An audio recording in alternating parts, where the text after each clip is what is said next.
So, good afternoon. I'm Manson. Welcome to my presentation. And my final year project topic is about football and English language. It seems football has nothing to do with language, but in fact they are closely related, and it is an interesting topic. So my research topic is about war metaphors on effects of the war metaphors on tertiary students' perception of football and their interests. Here is the agenda today, and I will give a brief introduction about the topic, and different sections of the report will be included in this presentation. So first of all, I will give some facts about football and the development of football in Hong Kong.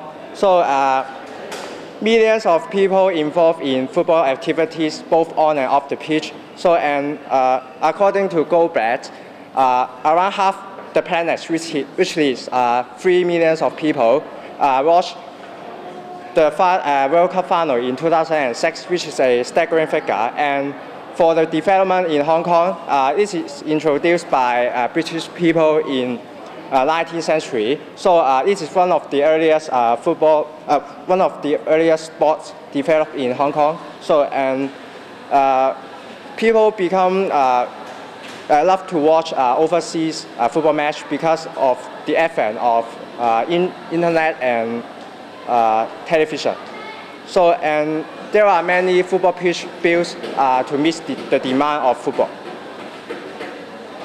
So in fact, there is strong correlation between football and English language because it is invented by English-speaking people, and many English football terms are developed, such as offside and goal. So even in some football clubs, which is outside England, and they use English to communicate with each other. So there is a ubiquitous use of war metaphors in English football reports because the hostile nature of European football culture, such as derby football match. So they use war metaphors to describe football. As you can see in the cover page of this Daily Mirror newspaper, Euro finals, which involving English and Germany football team. So they depict this football game as a warfare. So the aim of the writers to use war metaphor is to enhance attractiveness of the football match and add aggression and hostilities to the football match. So here comes the literature review. So according to Lakoff and Johnson, our daily communication is metaphorical. So many of you may think that metaphors only appears in poetry for an aesthetic purpose, but in fact our thoughts and how we think is shaped by metaphors, in fact. So metaphors are embedded in our communication, but sometimes we may not be aware of it. For example, when we talk about time, we use this kind of expressions. The word race, budget, and spend suggest that time is actually limited and precious. So time is actually an abstract concept that we want to talk about, and it is quite difficult to describe. So we use time, we use money to quantify it. So, and the study was based on Lakoff and Johnson's conceptual metaphor theory, which is CMT, and the conceptual metaphors refers to our understanding of one thing in terms of another. So it consists of two parts. The first part is target domain, and the second part is source domain. The concept is quite simple to understand. So the target domain is the concept that we want to understand, and it is described by the source domain to make it simpler. So in the case of football, war is actually a conceptual metaphor. So first of all, we have war. It is a source domain from which we draw the concepts on. And then there are some war-related terms such as squad, attack, defend, and kill, and they are used to describe the source domain football. So, however, there are some criticisms on this theory.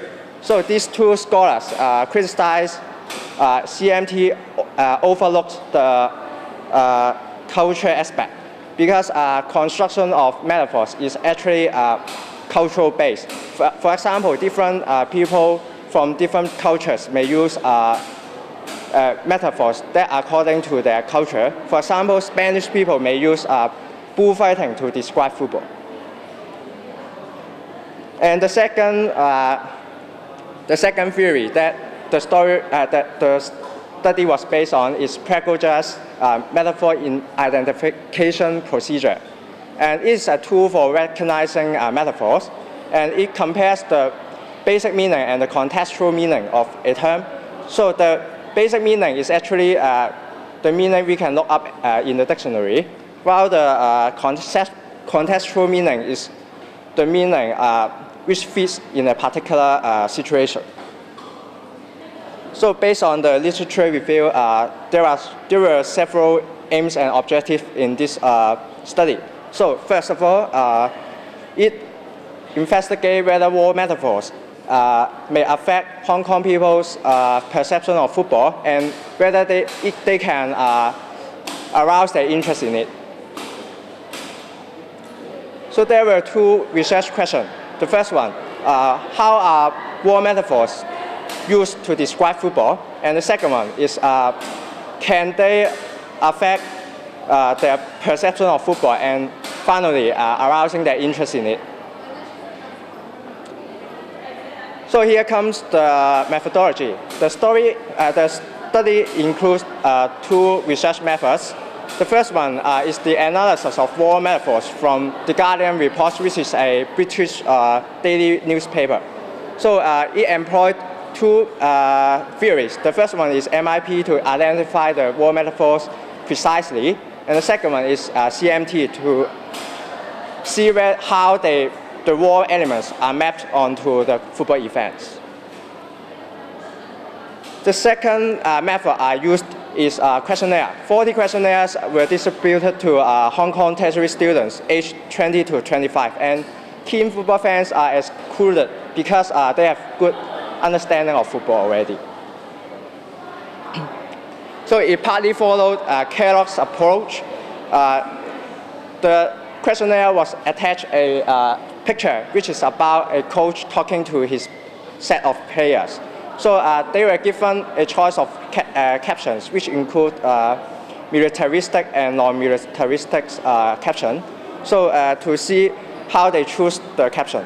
And the aim of this method is to examine if participants understood football as war. So the questionnaire also include extracts from a newspaper, and there are some war metaphors in it.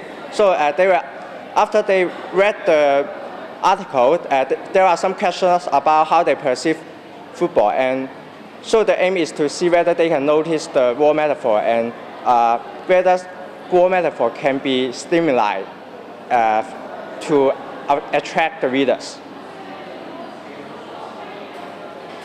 So there are some findings for the analysis of war metaphors. So to describe about players, there are some examples. For example, rear guard. Rear guards originally is a military force to protect the back of the army.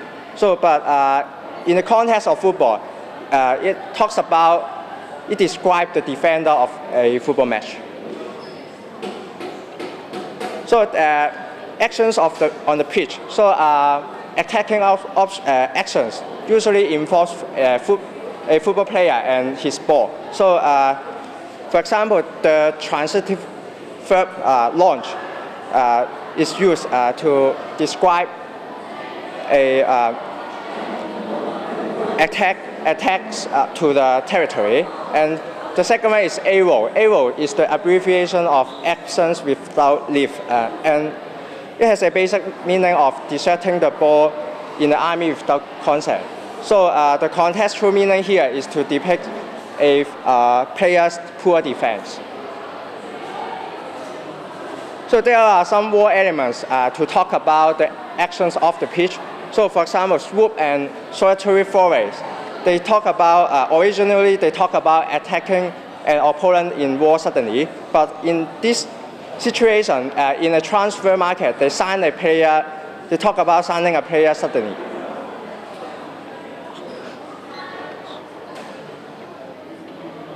And here comes the finding of the questionnaire. And the response, when you see this graph, and it talks about the response to a photo of football coach and the players. And the respondents, both of the respondents chose the non-militaristic caption.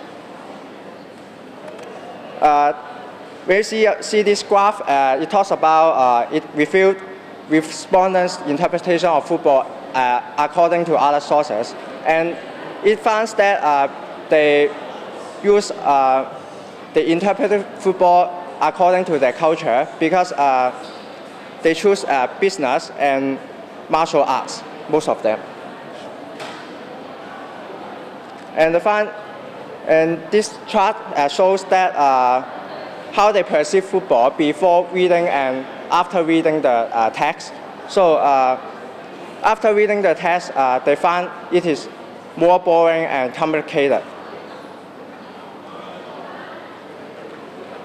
And there was also a mean scale rating of this football reading. So the mean scale of 3.x over x shows that they are not really enjoy reading the text.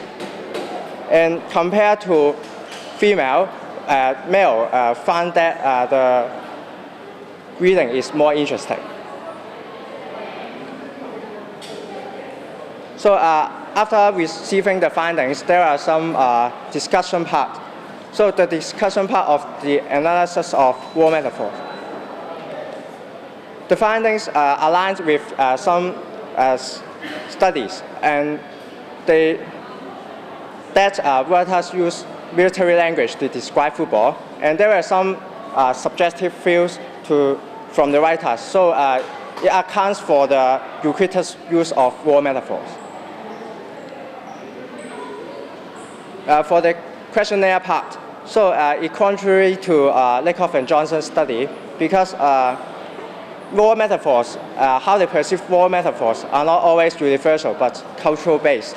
So they live in a city in favor of business, so they may perceive football as a business. So, and second, it differs from my initial expectation that the majority of respondents didn't find the reports very interesting. So, and also foreign language acquisition also accounts for the how they comprehend the war metaphor. So finally, to summarize, the study confirmed the use of war metaphors in football reports. And however, the newspaper text in the questionnaire failed to arouse local tertiary students' perception in football. So also the independent variables such as culture and English language competence should be taken into account. And I would recommend that because this study is an indicative sample size, so it is fairly small population in this study. So I think a bigger population can be included in the future study. So a comparative research of Chinese and English report could be conducted because we can see the native language effects on them. So here are the references. And this is the end of my presentation. Thank you.